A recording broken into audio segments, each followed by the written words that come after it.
আমি তো মনে করছি মনে উপর থেকে কোনো কামার টামার মেরেছে, আমি তো কোথায় দৌড় মারবো কি করবো এটা টেনশনে পড়ে গেছিলাম।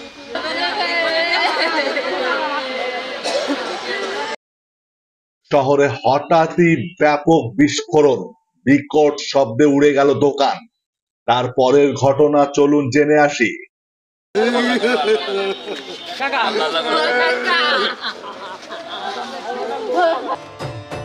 ঝিনাইদহ শহরে টায়ারের দোকানে গ্যাস বয়লার বিস্ফোরণে সাব্বির হোসেন নামের এক মিস্ত্রি নিহত হয়েছে।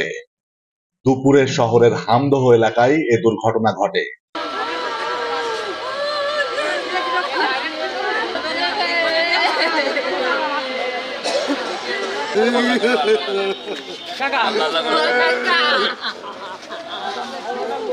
এখানে আমরা ওই চার দোকানে দাঁড়াইছিলাম, হঠাৎ করে দেখি যে বাস্ট হয়ে গেল। বাস্ট হয়ে যাওয়ার পরে আমরা আসলাম এখানে, এসে দেখি যে একটা ছেলে আর কি আহত হয়েছে। আমরা ওর ভিতর থেকে বের করে হাসপাতালে নিয়ে গেলাম, নিয়ে গেলে সেই অবস্থা ভালো ছিল না। তারপর যাই হোক নিয়ে যাওয়ার পরে একটু চিকিৎসা দিল, দেওয়ার পরে আর কি মারা গেছে। নিহত সাব্বির হামদহ গ্রামের বিপ্লব বিশ্বাসের ছেলে।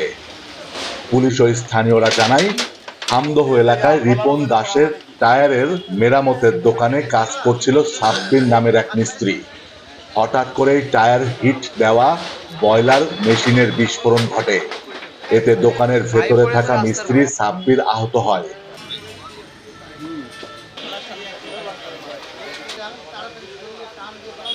পিছনে ছিলাম আমি, ওই জায়গায় দেখি তো টিন সিটে মিটে চারিদিক দিয়ে একদম মাঠের ভিতরে সব ছিন্ন বিচ্ছিন্ন হয়ে গেছে।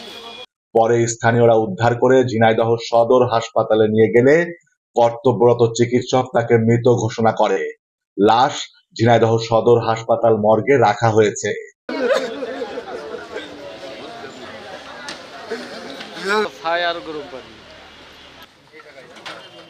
গ্যাস সিলিন্ডার নাকি দেখি বাস্ট হয়েছে।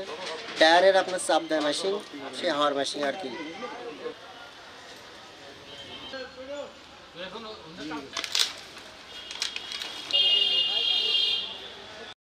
ঝিনাইদহ সদর থানার ওসি জানান, এলাকার মানুষ বিকট শব্দ পেয়ে সেখানে যে দেখে পুলিশকে খবর দেয়। আমরা যে ঘটনা তদন্ত করছি, ছেলেটি মারা গেছে, তবে এখনো কোনো মামলা হয়নি।